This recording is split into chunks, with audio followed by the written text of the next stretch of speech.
Sage petite chouette, ma semblable, ma sœur. Comment ça, ma sœur? C'est à moi que vous parlez?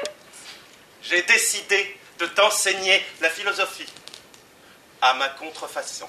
La philosophie, voilà bien ma veine. Ne le prends pas de travers. Mais ce n'est ni à cause de tes lunettes, ni de ta face aplatie, ni même parce que tu as une fâcheuse tendance à gober tes proies tout ronds à peine la nuit tombée, mais parce qu'il me semble qu'en notre époque philistine, tu as oublié, ô chouette, que tu n'es pas qu'une exclamation superlative. C'est vrai? Oh, chouette! Tu vaux mieux. Tu penses. Je pense! Oh là là, ça j'aurais jamais pensé! Tu penses.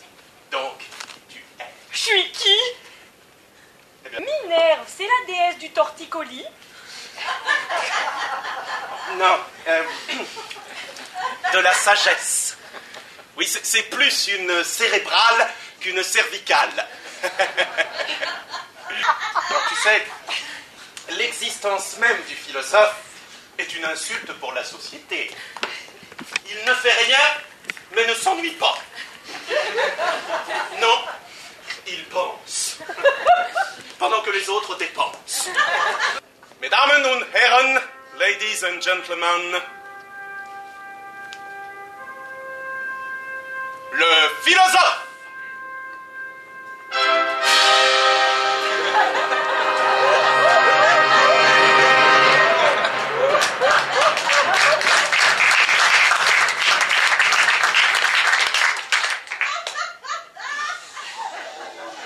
Tout d'abord, le philosophe n'est pas pressé.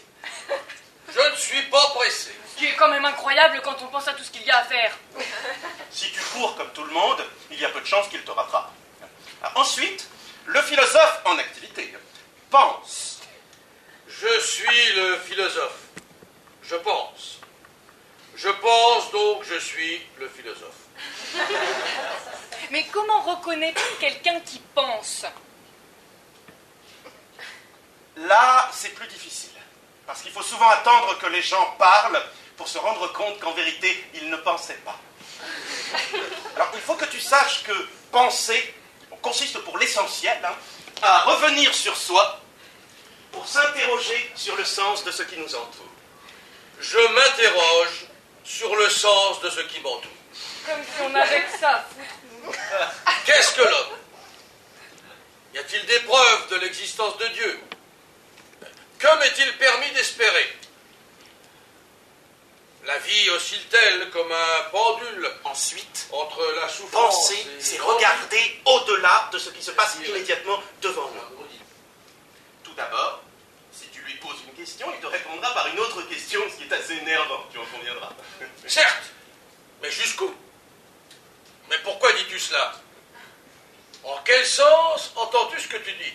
C'est assez énervant, non? 2. Il en sera malheureusement de même si tu ne lui poses pas de questions. Reste, ne lui pose pas de questions. Parfait. 3. Le philosophe se trahit par l'usage de quelques expressions obsolètes comme « Certes, à plus d'un égard, nonobstant, tu dis vrai. » C'est assez obsolète, non? Aujourd'hui, rassure-toi, les philosophes ne courent plus les rues. Ils préfèrent largement se bourrer la gueule au café de Flore ou devenir ministre de l'Éducation nationale. Le philosophe est devenu chic.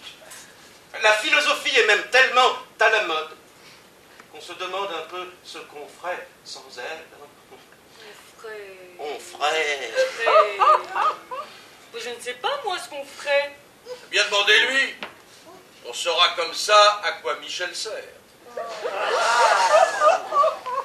Tu te lèves de mauvaise humeur le matin, un peu de philosophie te mettra sur de bons rails. Tu es constipé. Oui. Un peu plus de philo te fera chier.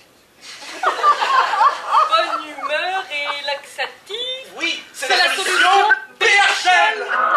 Tu Spiritualité le trouves bien-être. entre le rayon psychologie et celui spiritualité bien-être?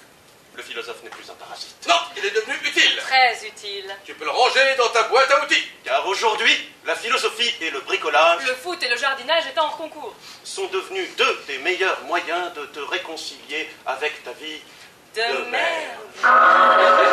L'homme est le seul bipède de la nature qui comprend deux espèces. Lui-même et la femme. Enfin, surtout lui-même. Car l'homme, comme espèce, embrasse toujours la femme. L'inverse n'étant pas vrai. Non, non, la femme n'embrasse pas l'homme, c'est comme ça, il faut s'y faire. Ça n'est pas réciproque, même si la femme est la meilleure amie de l'homme. Juste après de chien. Et puis mettez s'attela à la tâche avec enthousiasme. Il dota certains animaux de vitesse, d'autres de force, donna à certains des armes et à d'autres de petite taille, des ailes pour fuir ou un refuge souterrain, ou encore des poils épais pour garantir d'autres animaux du froid. Mais l'imprévoyant avait utilisé tous les accessoires et qualités, alors qu'il restait encore une espèce à pourvoir.